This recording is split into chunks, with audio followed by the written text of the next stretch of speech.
Jangan kalau nggak berangkat ya izin pakai surat atau telepon ke orang-orang ya, atau ke wali kelas atau BK. Tapi yang telepon orang tuanya, jangan sendiri. Kalau sendiri nanti pikirannya apa sih?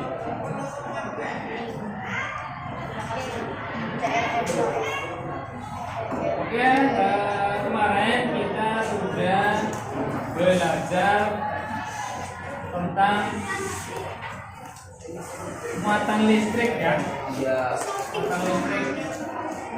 Bab listrik tadi tentang muatan listrik. Kemarin kamu juga sudah melakukan eksperimen tentang gejala tentang muatan listrik. Muatan listrik itu ada berapa?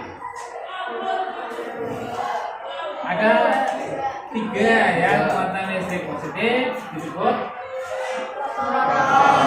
proton, muatan listrik negatif disebut elektron, dan satunya elektron. Apa? Elektron. Neutron. Elektron muatan listrik positif negatif, terus proton muatan listrik positif dan neutron ya, atau netral ya, atau bisa dikatakan tidak bermuatan. Oke, hari ini kita akan belajar masih tentang listrik statis, tetapi yaitu tentang elektroskop ya. Elektroskop itu apa? Nanti kita akan mempelajarinya ya. Aku juga nanti akan diskusi ya. Nah, tujuan pembelajaran pada hari ini yaitu tentang elektroskop ya, yaitu nih dilihat di layar ya. Yang pertama setelah kamu eksperimen membuat elektroskop sederhana, nanti kalian dapat menganalisis cara kerja elektroskop itu seperti apa cara kerjanya. Kemudian setelah melakukan diskusi, nanti setelah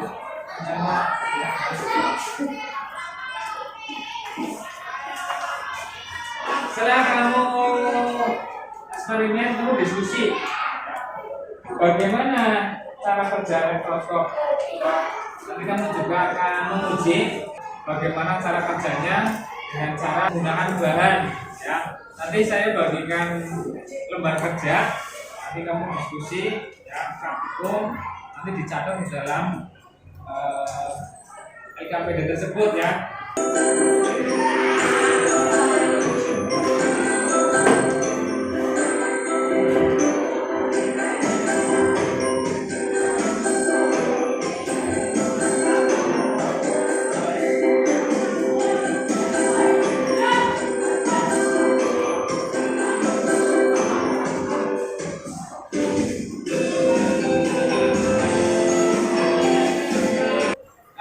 Bagikan alat-alatnya ya.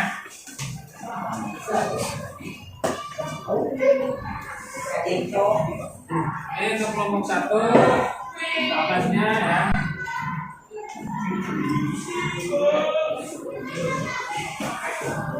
Bahannya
berhasil ini ya.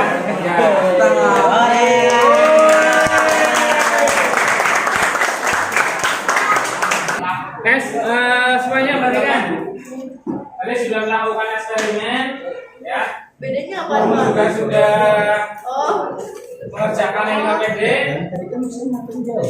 Sekarang waktunya untuk tahap berikutnya adalah untuk kelompok 1. Coba kamu presentasikan hasil pengamatannya, dibaca coba tabelnya. Kemudian coba pertanyaan yang A. Oh, oke. Untuk kelompok A hasilnya ketika penggaris digosok dengan lama, ya, waktunya lama ini kertasnya nempelnya banyak, ya. Sedangkan ketika kertas gosoknya bentar, kertas yang nempel ini hanya sedikit. Oke, kasih tepuk tangan untuk kelompok A. Sekarang kelompok B. Hasilnya bagaimana tabelnya? Coba bacakan yang seru. Maka akan sedikit-sedikitkan kertas yang menempel. Jika menggosok penggaris dengan waktu yang lama, maka akan banyak serpihan kertas yang menempel. Oke, terima kasih. Oke. Kemudian pertanyaan yang kedua coba, yang B. Maka berpengaruh waktu jumlah serpihan kertas, jelaskan jawabanmu. Jawab iya. Semakin lama menggosok, semakin banyak serpihan kertas yang menempel. Oke. Kesimpulannya coba siapa namanya nih? Bisa. Untuk muatan listrik bisa saling berinteraksi sebab Nah, antara ini kedua makan. muatan terjadi gaya listrik, gaya tolak atau gaya tarik. Sifat muatan listrik yaitu muatan sejenis akan saling tolak menolak, muatan tidak sejenis akan saling tarik menarik. Jenis muatan listrik yang diperoleh dari pengosokan dua benda yang mempunyai jenis yang berbeda. Plastik dan eponet akan bermuatan negatif jika digosok dengan memakai ebol. Kaca akan menjadi bermuatan positif apabila digosokkan dengan kain sutra. Ada tiga cara untuk memberi muatan pada listrik statis, yaitu menggosokkan, konduksi, dan induksi. Penggosokan yaitu benda-benda di bawah ini dapat memiliki muatan listrik dengan cara digosok dengan berdalaya. Konduksi adalah mendekatkan benda yang bermuatan listrik ke benda yang tidak bermuatan listrik. Yang terakhir adalah induksi, yaitu memisahkan muatan listrik di dalam suatu penghantar. Dan terima kasih, kasih tepuk tangan untuk kelompok B. Berikutnya kelompok C untuk presentasi. Coba. Penggaris dengan rambut, tisu, mata dan ujung, kain abol dan ujung. Nah, pertanyaan ini. Pertanyaan yang A. Coba. Bagaimana perbandingan jumlah serpihan kertas kecil untuk waktu yang berbeda? Jika digosokkan lama akan lebih banyak yang menempel, tetapi kalau menggosoknya sebentar maka yang menempel sedikit. Ya, terima kasih, kasih aplaus untuk kelompok B. Sorry, kelompok C, kelompok C ya. Ya, karena kita dapat kelompok A, B, C. Sekarang kelompok D. Hasil apa namanya? Eksperimennya, tabelnya bagaimana? Ini rasa mas, Mas Ale. Ya. Yang kencang. Kalau ini mah, Mekar. Tisu mengucap kain gol mekar. Pertanyaannya A. Bagaimana perbandingan jumlah serpihan kertas kecil untuk waktu yang berbeda? Jawabnya dapat menentukan listrik statis. Terima kasih, kasih.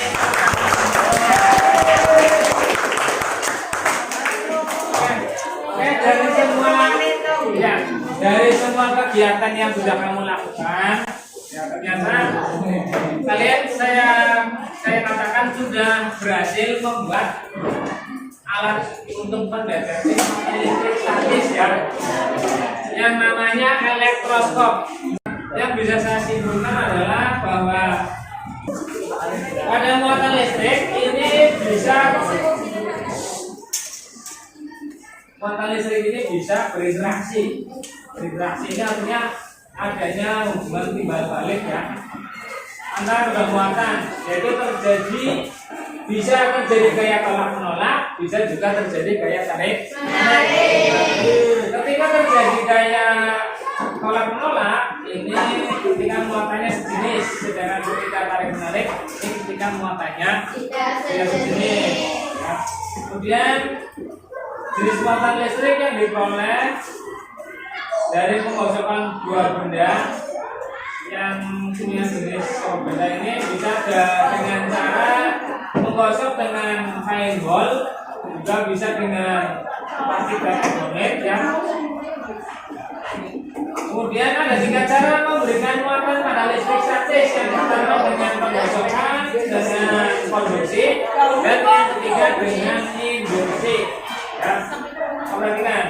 Dengan penggosokan tadi kamu bisa menggosok dengan kain bol, dengan tisu, ya, atau dengan rambut, ya. Kemudian selain menggosok, kita juga bisa menciptakan listrik statis dengan konduksi. Apa itu konduksi? Konduksi ini adalah mendekatkan benda yang bermuatan listrik kepada yang tidak bermuatan listrik. Nah, nanti dengan begitu, benda yang terletak yang tidak bermuatan listrik ini akan memiliki muatan listrik tadi, seperti yang kamu lakukan. Menggosok penggaris, nantinya kan penggaris plastik tidak bermuatan ya. Kemudian bisa gosok,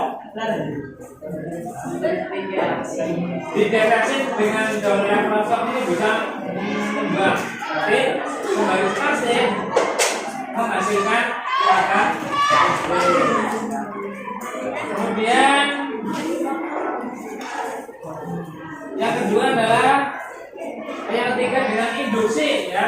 Induksi adalah memisahkan muatan listrik dari satu pengantar, yaitu caranya dengan mendekatkan benda yang listrik ke pengantar yang dinamakan dengan elektrod. Jadi bisa diambil garis besar bahwa yang namanya alat elektrostok ya, ini adalah alat yang dipakai untuk mengetahui adanya muatan listrik ya. Dengan indikasi daun elektrostok ini akan tertutup apabila kedua daun elektrostok punya muatan yang tidak sejenis, sehingga akan saling tarik menarik. Dan begitu sebaliknya, jika muatannya sama, maka daun elektrostok akan membuka karena saling tolak menolak. Tadi kan daun elektrostok mengembang ya, pegal, yaitu muatannya ini jadi kalau bilang muncul buka, kalau udah nyampe ya, berarti itu muatannya sama ya. Kalau menguncung berarti itu muatannya berbeda. Oke, demikianlah pertemuan hari ini untuk materi tentang integrasi muatan listrik dan elektrostok ya. Mudah-mudahan bermanfaat. Dan juga nanti ada tes yang harus kamu kerjakan ya. Nanti saya kirim workbook ya, nanti kamu jawab ya. Terima kasih, saya akhiri. Assalamualaikum warahmatullahi wabarakatuh. Waalaikumsalam.